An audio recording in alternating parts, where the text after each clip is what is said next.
Assalamualaikum and hi to everyone. Thank you for watching this video. So in the previous part, we already learned about the introduction on the OS. Okay, so this CPU memory input output file and initialization of data, that's part are the resources to the process in order to complete the task. So the process terminate require reclaim of any reusable of the resources. So another term here, we have the thread. A single threaded process has one program counter that specifying the location of the next instruction to be executed. So it will give the what are the location of the based on the instruction that need to be executed. And the process executed of the instruction is done sequentially, yeah, one at a time until a completion. So it look like our programming code. So it will execute line by line. So the same things happen here. So the process will be executed. The instruction will be executed sequentially and one at a time until it complete the whole task. A multi-threaded process has a one program counter per thread. So this one is for the single part, single threaded. This one for multi-threaded. So we have a single threaded process and we have multi-threaded process. So in this single in the single threaded process, it has one program counter. In multi-threaded process, it also has one program counter per thread. So let's say it has 2 or 3 threaded, so it has 3 counter. Okay, and typically system has many processes, some users, some operating system running concurrently on one or more CPU at a time. And concurrency by multiplexing the CPU among the processes thread.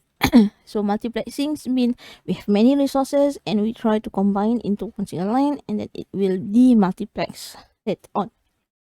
So I believe you already know what is the term, how to define the multiplexing. Okay, the multiplexing is a set of technique.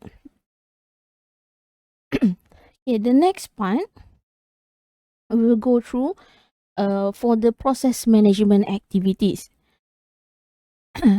At this part, you should know the activities, okay, the responsible activities.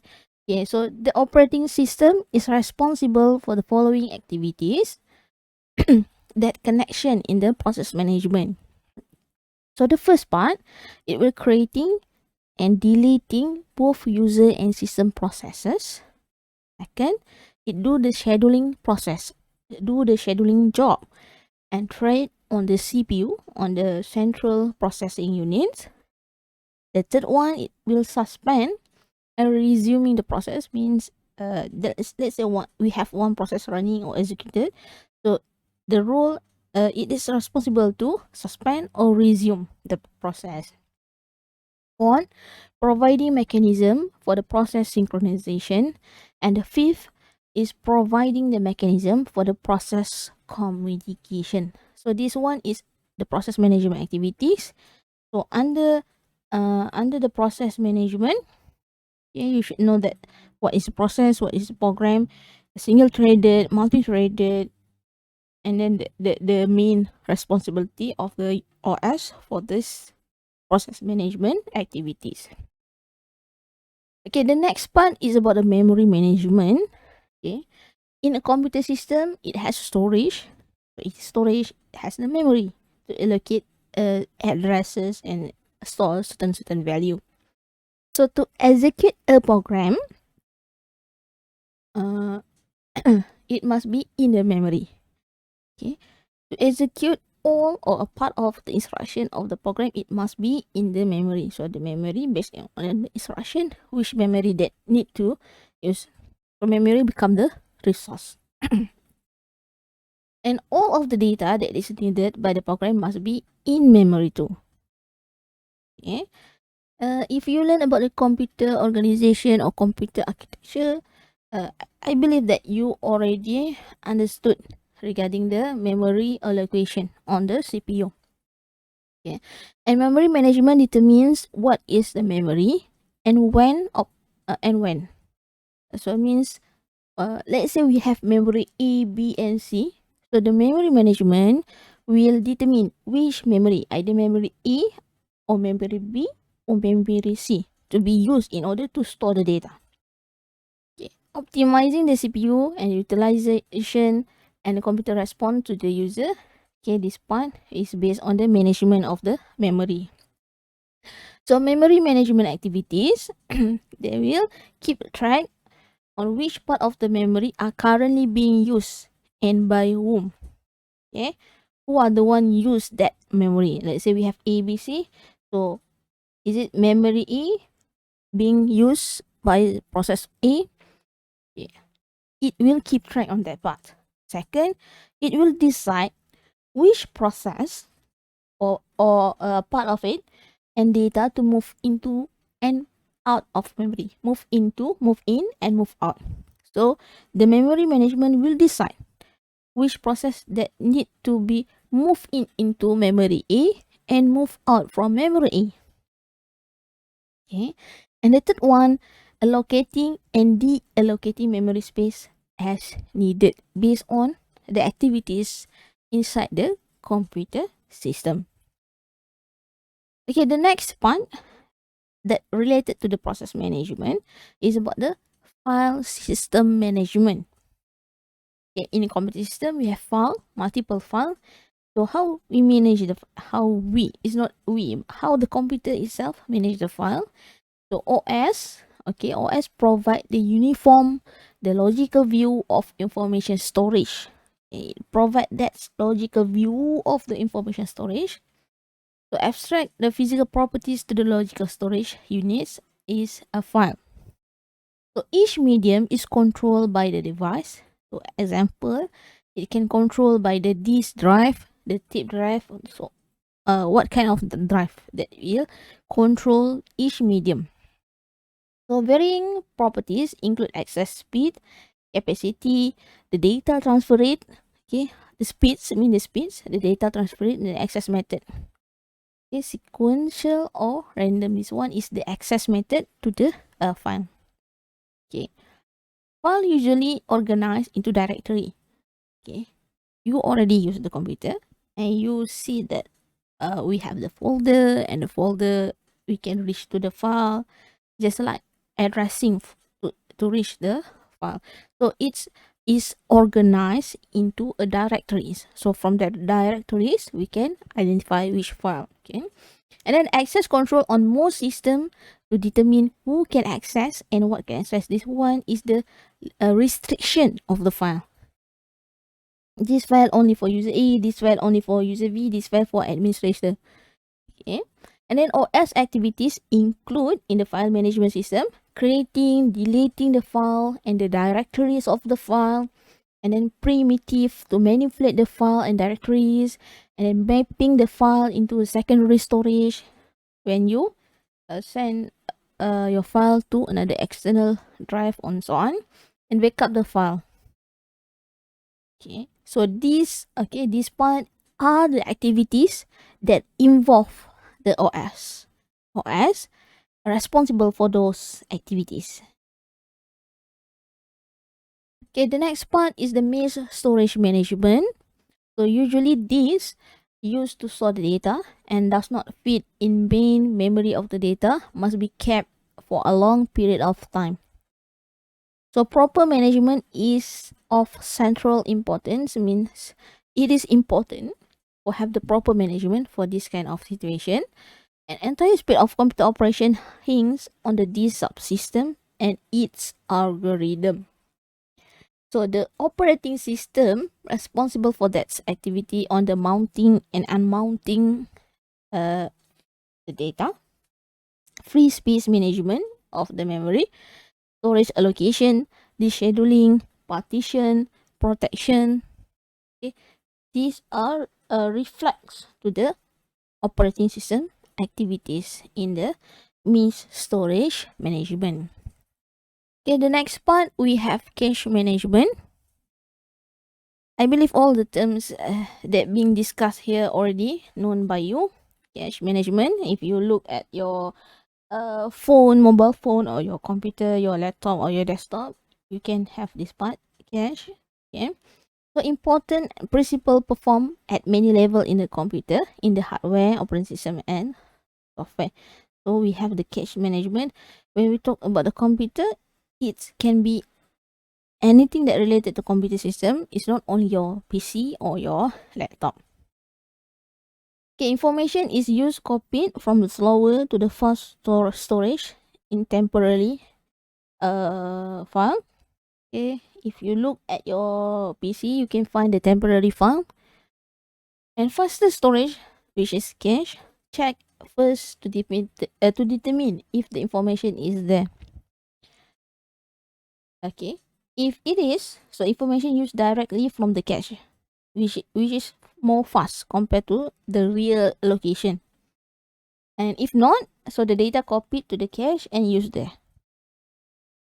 So this is how we use the cache in PC.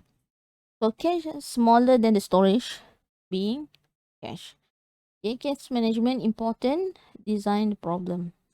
And cache size and replacement policy. So this part, cache management, to make the process of searching the data is more faster.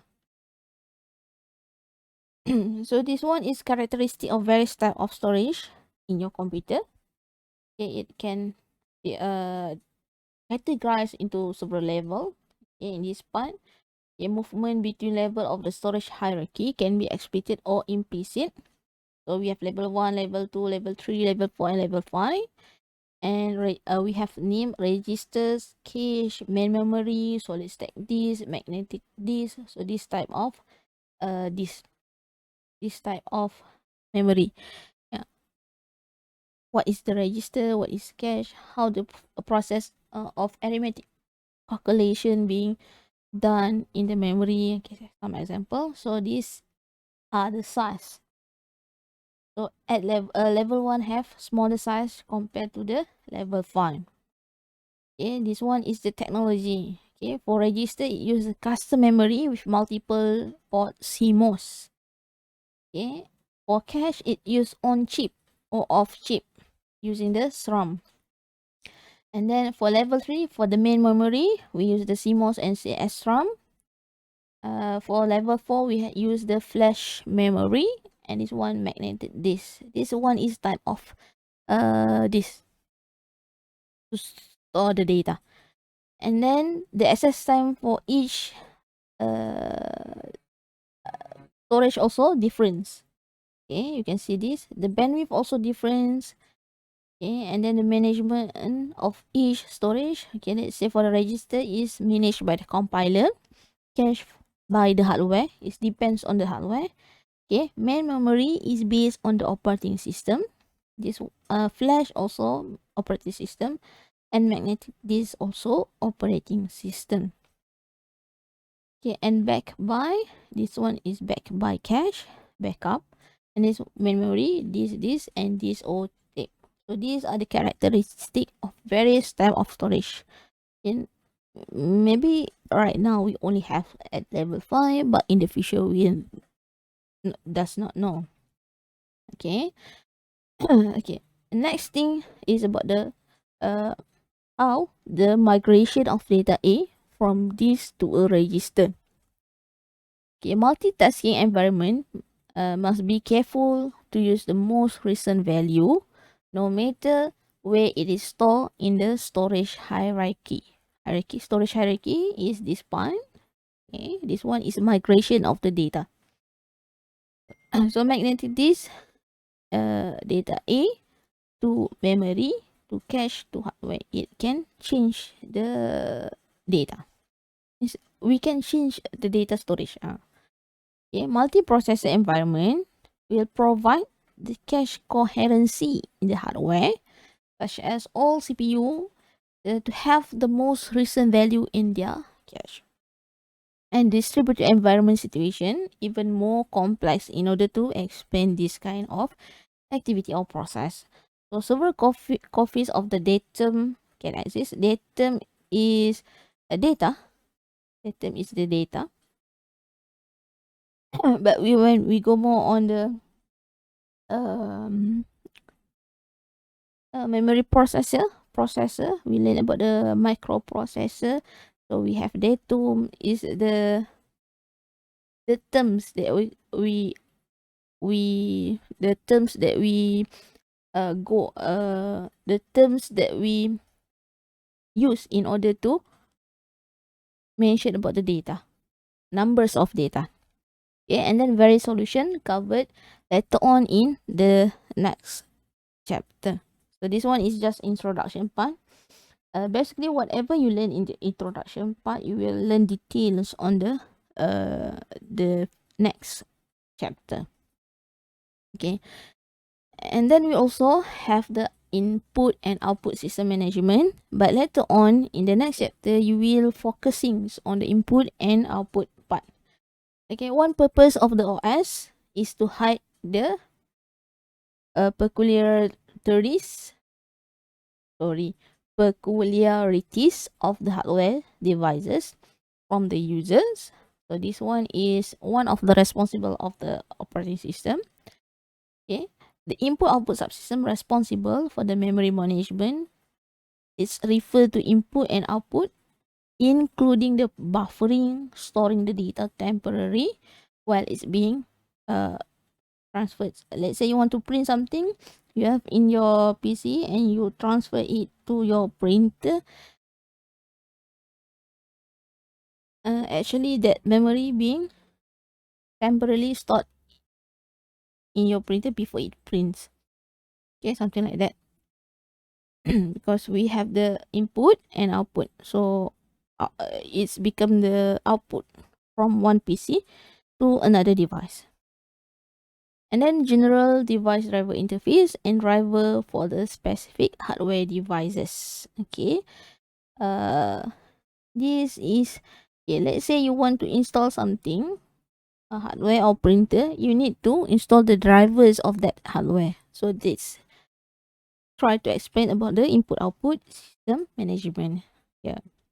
So the next video will discuss about the protection and security. So in this video, hopefully everyone understood that in the process management or resource management, the OS are responsibility in the management process. And the resources, they need to know who will use this memory, something like that part. The resources, the file management, the input output, the directory, the file itself. So that's under the operating system. So later on in the next video, we'll discuss about the security part. So thank you and Assalamualaikum.